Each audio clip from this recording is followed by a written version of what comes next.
Hola, amics. Em diuen Francesc Navarro Casas i sóc el delegat de Cultura de Defenem València.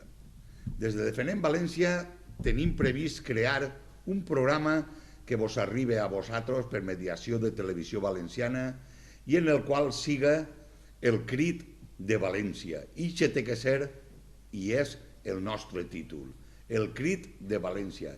Esta veu apagada que tenim i que necessitem que tot el poble valencià el sentisca, perquè realment necessitem d'una manera exagerada traure a flote la valenciania. Estem en la UBI i des d'ací anem a buscar la manera d'aclarar idees a molta gent que les té fosques. Vull m'emprendre este programa en companyia d'un escritor el qual és jove però és un home molt sabut, ha treballat molt i crec que ha escrit 2 llibres que se mereixen esta presentació i algo més gran encara, perquè des d'ahir és un home que ens pot aclarar moltes idees. Així vos presento en companyia meua a Juanvi Baix Calatayud. Bé, Juanvi, benvingut. Bon dia. Mira, Juanvi, vaig a fer-te unes preguntes per a que puguem arribar als televidents i que vegin quins són els teus pensaments i al mateix temps que vols explicar en el teu llibre. Intentarem ser escuetos, clars i el més representatius possibles. Molt bé. Te vaig a fer la primera pregunta, Juanvi. Què pretenen estos llibres que has escrit tu? Bé, estos llibres és un crit a la llengua valenciana sobretot. És un crit d'auxili, és un últim crit de la llengua valenciana i en ell el que escric és la història d'una ideologia catalanista i de com aquesta ideologia catalanista s'ha apropiat, ha usurpat, s'ha enajenat de la llengua valenciana. Esta és la història que conté ahir i ja està, això és. Muy bien, fenomenal. Anem a veure. En quin estat creus que es troba el valencianisme en aquest moment? Home, ara en este moment estem en un estat molt, molt crític. Però ara estan donant-se unes circumstàncies polítiques que possiblement és ara quan o ressuscita ara la llengua valenciana, Sí.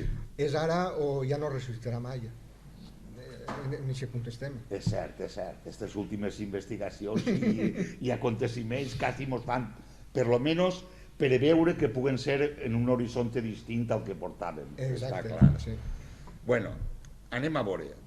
Què opines de la Universitat de València, ja que allí Bé, se cria tot? la Universitat de València en estos llibres trata un apartat molt especial a ella, li dedica un tractat molt especial perquè ahí està realment el germen de la ideologia catalanista. No parla del catalanisme, perquè uno quan parla de catalanisme es pensa que està parlant contra el poble català, i jo no estic contra el poble català. Jo parlo de la ideologia catalanista, una ideologia política que té tot el dret a existir, perquè està ahí, i la gent la vota, està ahí, però que en este cas al poble valencià li ha fet molt de mal. Entonces, este llibre és un llibre que està escrit per a la joventut, per als joves valencians. És un llibre no per a la gent major que ja sap la història del catalanisme, de la ideologia catalanista. És un poble per a aquesta joventut perquè conega la història pròpia del seu propi valencià i d'una història que la que conta així, que no és la que li conten en l'escola ni és la que li conten en la universitat. És la veritat. Perquè passa que en la universitat la gent ja té naturalitzat que valencià i català és el mateix. Mai ha sigut el mateix, mai en la vida. El que passa que ara ja ho tenen naturalitzat. Portem 40 anys de catalanització en la universitat, va entrar en Joan Fuster, en Manuel Sánchez Guarner, i tot això ho desmunten els llibres. Això és. Anem a veure. Juanvi, tu, te pregunto jo, tu creus que per lluitar contra l'Acadèmia Valenciana de la Llengua i fer-se denotar el valencianisme seria convenient fer algunes concentracions en plan de protesta davant de l'Acadèmia Valenciana de la Llengua perquè mos fèrem de notar els valencianistes i saberen de bona tinta que n'hi ha un gran sector de gent que no sé si és que s'ho creuen, que estem totalment en contra en això. Home, jo soc de recurrir a les manifestacions, però a les manifestacions penso jo que n'hi ha que recurrir en temps extrems, en una cosa extrema ja. El cas de la ABL jo no soc partidari de fer aquest tipus de manifestacions perquè senzillament jo penso que pel meu parecer és perdre el temps. El tema de l'ABL tots sabem que és un tema polític, és un tema que està clavat en els estatuts i per lluitar contra l'ABL el que n'hi ha que fer és visibilitzar primer les normes del Puig i visibilitzar els partits que defenen les normes del Puig.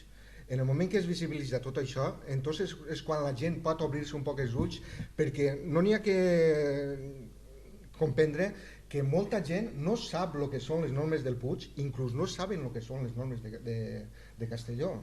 No ho saben, la gent no ho saben. Els valencianistes donen per fet que tots ho sabem tot, i no és així. Entonces, el que n'hi ha que fer primer és, ara, n'hi ha que visibilitzar les normes del Puig. Què són les normes del Puig? I això es fa des de la política. I des d'ací m'agradaria fer un cridament a tots els partits polítics que deixaren els seus egos a part i que s'uniren en un únic fi. L'únic fi és defendre les normes del Puig. N'hi ha que visibilitzar a les normes del Puig. Entonces, això ho fan des de la política i ho tenen que ser els partits polítics. Un exemple, el PP no defèn les normes del Puig. El PP és molt de valenciania, molt de senyera blavera, però el PP no defèn les normes del Puig. Entonces, n'hi ha que visibilitzar les normes del Puig des de partits que defenguen les normes del Puig. Jo crec que aquesta és la millor manifestació que li podem fer a la llengua valenciana i el millor favor que li podem fer antes que manifestar-se i pegar quatre crits davant d'una ABL que tots sabem que és catalanista, que tots sabem que és la filla de l'Institut d'Estudis Catalans, i antes que fer una manifestació jo buscaria una unitat dels partits polítics en un moment crític com el que estem visquent, i l'únic fi seria això, defendre les normes del Puig, i antes que una manifestació.